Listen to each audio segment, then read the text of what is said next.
Hey everybody, it's Mike Young, Lifestyle Nutritionist. Welcome to chapter 61. I think we're on 61. It's the fun one on cancer. It's totally about cancer, and I know it's not fun. This is what I'm talking to you guys about. This is why you want to take care of yourself, because being sick is not fun. Everybody, next thing you know, if somebody gets cancer that you know, and you probably already know people that have it or have gotten it, or if you don't, you soon will, because people are getting it all the time. They want to fight cancer. Well, the best way to fight it is to deal with the root cause, as we talked about in this book, and to not get it. Cancer is not as much of a mystery as people would like you to believe. What is a mystery to me is why people have made a business out of it and don't seem to put all the money into preventing cancer. All right.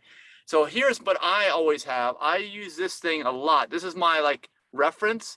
It's the IRC carcinogen classifications. Okay, I've used this for many years as a reference. You can see it right there. Okay, let me read it to you. Basically, it's got it in 4 classifications. The bottom 2 we're not so sure about, but we definitely know about number 1. Absolutely, there's no question. And then 2, A and B, are somewhat questionable, but there's strong evidence leading towards being carcinogens. The takeaway here, quick takeaway, is don't ingest or apply to your body any carcinogens if you don't want to get cancer. And the great thing is, we're in 2022. There's alternatives to all these things. Nobody has to use any of these things. All right, so group 1, known to be carcinogenic to humans. Let's see, that means sufficient evidence in humans, causal relationship is established. Smoking, now that's any kind of smoking. I don't care if it's nicotine, pot, whatever it happens to be. You're standing near a campfire. All of this stuff is ingesting smoke, and it is a known carcinogen. Just keep that in mind. Exposure to solar radiation. Now we talk about the sun. We talked about the sun and the importance of growing plants in the sun. You just got to do the sun right. Doing the sun wrong is what everyone was taught in the 1980s, which is go out and get a tan. No matter how white you are, like me, you need to somehow, you're not adequate. You've never reached adulthood, I guess, or whatever, unless you have a darker colored skin. Even though I'm not supposed to have it. Look at me. I'm not supposed to have dark colored skin. Everybody's different. If you have dark colored skin, great. You don't even need to go out in the sun. But people like me were being told in the 80s that you need to go, or it's healthy to be in the sun. You look better when you're in the sun. These types of things. You look great actually when you are who you are, as far as I'm concerned. Nobody needs to do anything as far as I'm concerned. So solar radiation, ultraviolet radiation is a known carcinogen. These things are also great. I think we did a chapter on indoor air quality, or we will if we haven't done it already, talking about why you want to shine UV lights on your coils, which are where all the airflow passes in your air handler. We know there's air that comes out of your ducts. It all passes through this dark area where it's got a lot of water and moisture. That radiation is wonderful for killing off all the bacteria in there and making sure that you're not breathing in mold spores and things like that. So there's plenty of benefits. I'm not saying, oh, you think the sun is all bad. No, because I'm telling you, I also think it's the best way to grow plants out in the sun. They capture the energy, then we consume the energy from them immediately after picking, preferable anyway. And that's how we get the sun's energy. No, getting it wrong is going to cause cancer. That's when your body says, no, you're doing it wrong. So don't be out in the sun more than you need to. I'd say make it a habit of being outside as much as you can. I'm not saying stay inside. Get out there as much as you can. Just cover yourself with a big hat, sunglasses, long sleeves, long pants, even shoes. I used to wear flip-flops all the time. It was messing the skin up on the bottom of my, not the bottom, top of my feet. I was getting kind of leathery there. I'm like, but I've already reversed most of that. It doesn't take long to reverse. Just get outside. You want that indirect sunlight, but you don't want direct solar UV radiation. That's what they're saying. That's the problem. Alcoholic beverage, alcohol. Alcohol is the spoiled version of the actual fruit, usually, okay, or plant. The good version tastes good when you're eating it raw most of the time, unless it's beer or something, but I'm not really a big fan of that, never have been. I like the more fruity stuff. The fruit tastes great when it's ripening on the plant and you eat it. It's fresh, organic. It doesn't taste good when it's in the wine form. It just doesn't. you're drinking wine for the alcohol, for the drug that's in there. And unfortunately, that drug causes cancer. It's a known carcinogen. And it would make sense. That's why I'm explaining it this way, that you don't want to eat rotten fruit. I mean, rotten fruit is actually great for the compost pile. Okay, that's where you want to put the rotten fruit. You don't want to put it in your body. Recycle it, use it to grow more plants, healthier plants. Eat the healthy ones, get rid of the unhealthy ones. Hopefully this resonates with you. If it does, let me know some comments. This is my explanation of why this stuff is the way it is and why science has uncovered the fact that these cause cancer in humans. All right, processed meats, that's another one. We know that processed anything is bad for you. We know that animal product, anything is bad for you. Put them together and you got like the worst of all worlds, processed animal products. Those cause cancers of meats anyway. They're saying, like, I think the red meats is probably what they're really pointing towards. There's not a lot of specifics on this. This is very general. But I'm saying these 4 things, let's go over them again. Smoking, any kind of smoke. UV radiation, any kind of UV radiation, even if it's from a light, okay? Alcoholic beverages, the spoiled fruits and other plants, spoiled. And then the processed meats, like the worst version you can ever imagine of animal products. They're all known cancer causers in humans, so just avoid them altogether. And if you're having trouble getting off of this, let me know in the comments. If you already knew all this, let me know in the comments. If you didn't know some of this, let me know. And let's hear your questions you have about this, because this is reality here, okay? I'm not going to be able to say, oh, well, maybe they got this one wrong.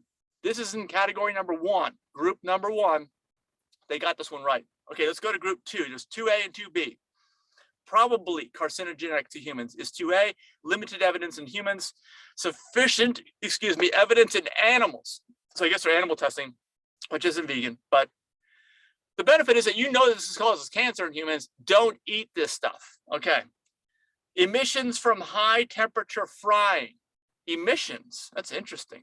So like if you're frying something, like French fries, I guess it lets off gases, and if you breathe that in, or I guess a lot of it's kept on the food too, and you eat that, that causes cancer. That's why I say frying is not good. Now an air fryer, that's different. Air fryer kept under 350 degrees, that's different. We talked about the acrylamides in the previous chapter. If you're going to use water to saute some things, that's different as well, but keep the heat low. These are ways of, I'm giving you the cheat sheet here, okay? I'm giving you ways to avoid this where you can still enjoy accepted foods if you want.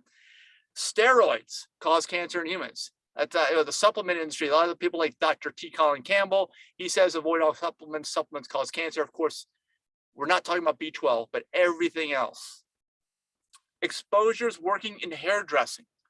So all that stuff, the hairspray, I spray it. I see it, this stuff gets to me. So it's not only if you're working in hairdressing, any of these cosmetic hair things that women use, is almost exclusively women. I know it's, if you're in a hair band and you're a guy, you're probably using it. Or other guys could use it, but it's mostly women. And I have a chapter on chemical warfare on women that's earlier in the book. Check that out. But this makes sense. All this makes sense if you think about it. And then red meat in general, just red meat. Now, if you go back to the chapter on my story, I started out by getting rid of the worst back in the year 2000, which was 22 years ago. And I was 30 at the time, and I got rid of red meat. I was like, everything pointed towards red meat being the absolute worst. So red meat itself likely, probably causes cancer in humans, but processed red meat definitely causes cancer in humans. Just remember this. So your Slim Jim, there's no reason to ever eat a Slim Jim, okay? You're going to get cancer at some point. You might end up winning the lottery and you don't get cancer, but it's not going to work out that way. We know too much now. So just don't fall back on this, whoever taught you this stuff, and have it to the 60s, 50s, 60s, 70s, and 80s. Like I said in an earlier chapter, ever since somebody announced that the American dream exists, this is part of the American dream. These are diseases of affluence. All right, 2B is one notch below. We're still in the 2, but it's a B. It's not at the highest level of 2. Possibly carcinogenic to humans. There's limited evidence in humans. Limited. So these things we're not quite sure about. The other stuff we've been sure. All right, let's make sure that we're clear. We've been sure on these other things up till now, and I'll read them again before we get to this chapter. But 2B, we're not quite as sure. So there's a little bit of leniency there. Coffee. Okay, coffee is not good. But I have some from time to time, but do not make a daily habit out of it. How about that? That's the takeaway from this. If you got a daily coffee habit, you got a major problem. You need to stop immediately. Get help if you need it. And write in the comments if you can't give it up. Write it in the comments, okay? You may have never heard this before. Gasoline and gasoline engine exhaust. Just standing around the pump. This is why one of the reasons why electric cars are so much better. You don't have to breathe this crap in when you're pumping gas into your vehicle. All right. This stuff is likely carcinogenic to humans. And of course, the exhaust from these machines or your car, sitting in traffic, breathing in all the exhausts. It's also why air quality is important. I talked about this earlier. You should drive an electric vehicle just to avoid these things. If you think about this, avoid these cancer, carcinogens, and you should have a high-tech air filtering system on your car because you're on the road with everybody else who's got these things going still. Like an HEPA filter. A lot of the Teslas have that, except for Model 3. If you're buying a new Tesla, everything else should have the HEPA filter on it right now in 2022. Mine is from 2017, and it does. It was an option at that point. Welding fumes cause cancer or likely cause cancer in humans, or possibly. Actually, this is possibly welding fumes. I'm pretty sure it probably does. Yeah. And then pickled vegetables. That's another weird one. I know, pickled. Don't eat the pickled version. It's just like I said, like before, in the last couple of chapters before this one, we're talking about raw foods and we're talking about cooked foods. Raw is the ideal. Just leave those vegetables alone. Just make sure they're fresh and not grown with chemicals or organic. I'm sorry you can't have the pickled, or you shouldn't have the pickled, but that's it. So this category, let's go over. This is the least of your concerns right now. It still should be a concern, but coffee, gasoline and gasoline engine exhaust, welding fumes, and pickled vegetables, those are possibly carcinogenic to humans. Possibly carcinogenic to humans. Go up to 2A from 2B. Probably carcinogenic is emissions from high temperature frying, steroids, exposures, working in hairdressing, and red meat. All those things you should not be associated with anymore. I'm trying to enlighten you here by this chapter. Get rid of them, or at least start to phase them out now. All right, and then the top level, group number 1, carcinogenic to humans. Smoking of all kinds, not just tobacco smoke, all kinds, including campfires. Don't forget about that. Exposure to solar radiation. Okay, this is UV light, whether natural or artificial. And remember, I'm not saying stay indoors. I'm not saying that. You go outdoors into the sun. You just cover yourself up. You're going to get all the light you need and produce all your vitamin D from indirect light because the sun is so damn powerful. All right. And the exception to that is, of course, if you live way near the extremes in the poles or getting close to that, and it's your winter, you may need to migrate. Okay, just think about that. And then alcoholic beverages, of course, that's the messed up version of the plants. Of course, just put them in the compost pile instead. And then processed meats, the worst version of red meats, which are already so bad for you. So that's basically it. Now, I know that there are many other things that cause cancer, and most of them are just isolated chemicals, like let's say cleaning products, household products. I did a video on chemical warfare on women with the beauty and cosmetic industry. You've got to get rid of the chemicals in that area if you're a woman. You wonder why women get breast cancer all the time. Well, it's probably the romance most women have with wine is one of the issues, but then all these beauty products. You combine the wine with the beauty products and the fact that men usually don't take chemical birth control, what women do. And right there, between those three things, it makes sense to me why there's a bigger problem with cancer in women than there is in men. So, I guess over time, more men used to work outside with these machines and heavy lifting and stuff. Not just heavy lifting, but just exhaust from these machines. Even I do 1 day a week with my landscape business. But I'm trying to phase that out, and more likely than not, people work indoors, so you don't really run those exposures so much anymore. But if you know people that work outdoors with a lot of machines, they're probably going to be at a high risk of cancer. It's probably a man too, so that's the man equivalent of that's the male equivalent of the female if you're talking about traditional sense. But anybody is susceptible to this.